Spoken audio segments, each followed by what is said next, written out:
Hi, ladies. Yes, this is pre-recorded, but I wanted to drop you just a message of encouragement for lunch today. So, have you ever noticed that the weight comes with weight?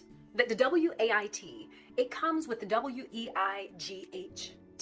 As we read through the Bible this year, we see this week that Psalm 13, verses 1 through 2, David asks God a question, and he says, "How long, O Lord? How long? How long, O Lord? Will you forget me forever?" He then asks, "How long will you hide your face from me?" He goes in and he continues and he says, "How long must I take counsel in my soul and have sorrow in my heart all the day? How long shall my enemy be exalted over me?" Notice how David, he pauses there and he says, "I took counsel in my soul." For those of you that say, "I need help and so that I don't lean on my own understanding anymore," know that David was right there with you. Because David says, "I can't find the counsel and I can't find the peace that I need outwardly." So David says, "I ultimately am going to go into myself to try and find this counsel." Why? Because he's possibly submerged by grief, confusion, frustration, and disappointment. And in that moment, he turns inward to find the counsel and guidance and peace within his own soul. Does God encourage us to do that? No. He says, "Lean not on your own understanding."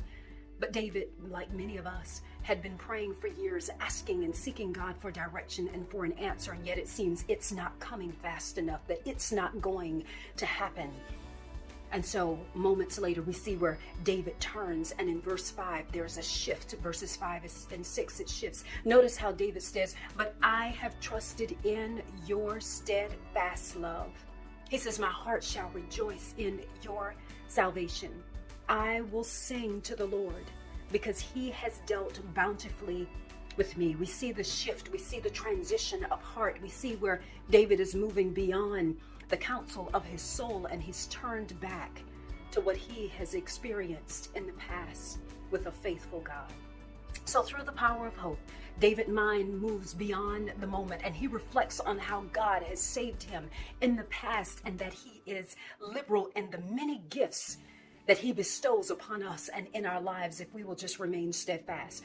David also recognizes that God has done it before, and as I said, he will do it again. So in this moment, I encourage you, do not lose heart. Recognize where you are mentally. Recognize where you are emotionally. Maintain your traction and keep your focus on the thing that God has called you to do today and in this season. If you don't remember what you're supposed to be doing, because sometimes life is going to deal with it deals. Go back to the last thing that he told you to do. The secret things belong to the Lord our God, but the things that are revealed belong to you and to your children forever, so that we may do the word spoken in God's love letter to us, to his children. So yes, the Spirit of God is going to search the deeper things, and he is going to return those secrets back to you in the appropriate time, and you will have your answers. Until that time, remain steadfast on what he has revealed up until this point. And it is that he is a sovereign God. He is a faithful God, that you can trust him through every season if you'll just turn your heart back to him just as David did. Blessings to you. I love you and take care.